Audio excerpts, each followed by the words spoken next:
السلام علیکم۔ سورہ توبہ قرآن پاک کی 9ویں سورت ہے جو 129 آیات اور 16 رکوع پر مشتمل ہے۔ قرآن پاک کی باقی سورتوں کی طرح سورہ توبہ میں بھی ایسے گہرے راز موجود ہیں جنہیں اگر ایک انسان نے جان لیا تو یقیناً اس نے کامیابی حاصل کر لی۔ لیکن سورہ توبہ اور باقی تمام سورتوں میں ایک واضح فرق ہے کہ اس کے آغاز میں بسم اللہ نہیں ہے۔ یہ سورت دو ناموں سے مشہور ہے، ایک التوبہ اور دوسرا البراء۔ توبہ اس لحاظ سے کہ اس میں ایک جگہ بعض اہل ایمان کی غلطیوں کی معافی کا ذکر ہے، اور برات اس لحاظ سے ہے کہ اس کے آغاز میں مشرکین سے بری الذمہ ہونے کا اعلان ہے۔ توبہ کا مطلب گناہوں کی تاریکیوں سے خود کو روشنی کی طرف لانا ہے، وہ روشنی جس میں اللہ کا خاص انعام موجود ہوتا ہے، اور جس کو توبہ کی طاقت ملے تو اصل میں وہی شخص کامیاب ہوگا، بشرطے کہ وہ اپنی توبہ پر مرتے دم تک قائم رہے۔ نفس کے خلاف جنگ کرنے کو اللہ کے رسول صلی اللہ علیہ وآلہ وسلم نے سب سے بڑا جہاد قرار دیا ہے، کیونکہ نفس کے خلاف کوشش دنیا میں سب سے مشکل کام ہے، اور جو نفس کو قابو کرنے میں کامیاب رہا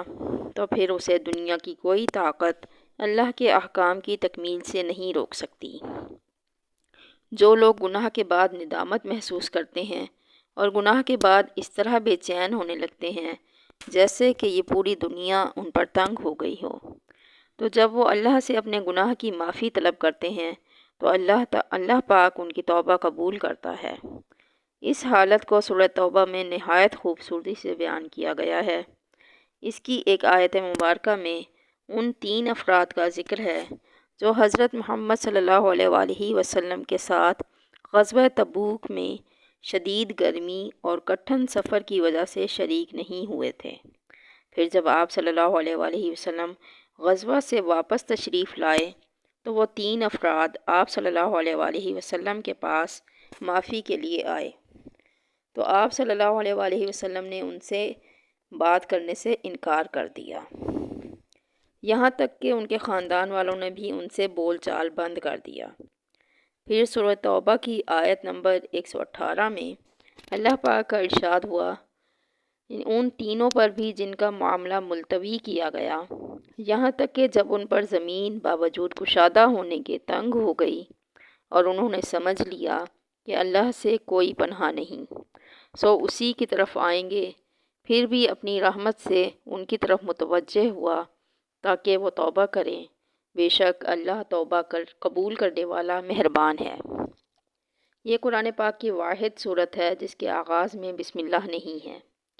اس کے بارے میں مفسرین کی کئی رائے ہیں، جن میں ایک یہ بھی ہے کہ حضور پاک صلی اللہ علیہ وآلہ وسلم کی عادت مبارکہ یہ تھی کہ جب بھی کوئی آیت نازل ہوتی تو آپ صلی اللہ علیہ وآلہ وسلم صحابہ رضی اللہ عنہم کو بلا کر اس آیت کو جس جگہ جس صورت میں لکھنا ہوتا بتا کر لکھوا لیتے۔ لیکن یہ آیات جنہیں سورہ توبہ کے نام سے جانا جاتا ہے، ان کے متعلق آپ صلی اللہ علیہ وآلہ وسلم نے کچھ ارشاد نہیں فرمایا کہ انہیں کس صورت میں کس جگہ لکھنا ہے، اس لیے ایسا سمجھا جا سکتا تھا کہ یہ بھی کوئی مستقل صورت ہوگی۔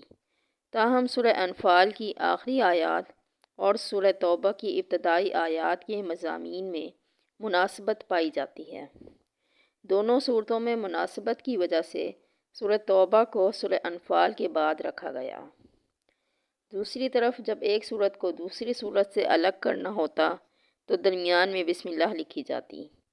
تاکہ یہ معلوم ہو کہ دونوں صورتیں الگ الگ ہیں۔ لیکن سورہ توبہ کے شروع میں بسم اللہ نہیں لکھوائی گئی تاکہ پہلی صورت کے ساتھ اس کا تعلق ہونا سمجھ میں آ جائے، اور چونکہ یہ بات واضح نہیں تھی کہ سورہ توبہ الگ صورت ہے یا سورہ انفال ہی کا جزء ہے، اس لیے دونوں پہلوؤں کو مد نظر رکھتے ہوئے جب حضرت عثمان رضی اللہ عنہ نے قرآن پاک کو جمع کیا تو اس صورت کے شروع میں بسم اللہ نہیں لکھی گئی، اور اگلی صورت سے اس کو الگ بتایا گیا تاکہ دونوں صورتوں کو ایک ہی نہ سمجھ لیا جائے۔ اس کے علاوہ سورۃ توبہ کا موضوع اللہ تعالیٰ کا عرب کے مشرکین اور یہود و نصارہ پر عذاب ہے۔ نبی کریم صلی اللہ علیہ وآلہ وسلم کی قوم پر یہ عذاب آسمانی آفت کی بجائے اہل ایمان کی تلوار کے ذریعے نافذ کیا گیا، اور اس کی تفصیلی ہدایت سورہ توبہ میں دی گئی۔ اس صورت میں یہ حکم دیا گیا کہ مشرکین اگر رسول پاک صلی اللہ علیہ وآلہ وسلم کی رسالت کو قبول نہ کریں تو ان کی سزا موت ہے۔ سورہ توبہ کے شروع میں بسم اللہ نہ ہونے کی اصل وجہ بھی یہی ہے کہ سورہ توبہ میں قہر و جلال اور منافقین پر غیظ و غضب اور ان سے بیزاری کا ذکر ہے، اور بسم اللہ میں رحمت کا بیان ہے۔ رحمت کے ساتھ فوراً زحمت کا ذکر مناسب نہیں۔ ایک روایت یہ بھی ہے کہ اس سورت کے شروع میں بسم اللہ نہیں لکھی گئی، تو اس کی اصل وجہ یہ ہے کہ حضرت جبرائیل علیہ السلام اس کے ساتھ بسم اللہ لے کر نازل نہیں ہوئے تھے، اور نبی کریم صلی اللہ علیہ وآلہ وسلم نے بھی بسم اللہ لکھنے سے منع فرمایا تھا۔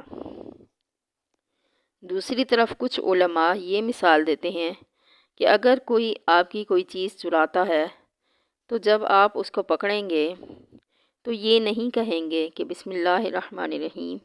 بلکہ آپ ڈائریکٹ کہیں گے کہ تم نے میری چوری کی ہے، میں تمہیں چھوڑوں گا نہیں۔ سورہ توبہ کے شروع میں بسم اللہ نہیں کہ اللہ ڈائریکٹ کافروں سے مخاطب ہو کر غصے میں وہ وقت یاد دلاتا ہے جب کافروں نے جنگ بندی کا معاہدہ توڑا تھا، اور یہی وجہ ہے کہ اس صورت میں بسم اللہ نہیں۔ علماء کرام نے سورہ توبہ کی انتہائی فضیلت بیان کی ہے۔ جو کوئی اس کی تلاوت کرے گا وہ ظالم کے ظلم سے محفوظ رہے گا، اور اس کی تلاوت کی برکت سے اللہ تعالیٰ انسان کے وہ کام پورے کرتا ہے جو بظاہر انسان کو ناممکن لگتے ہیں۔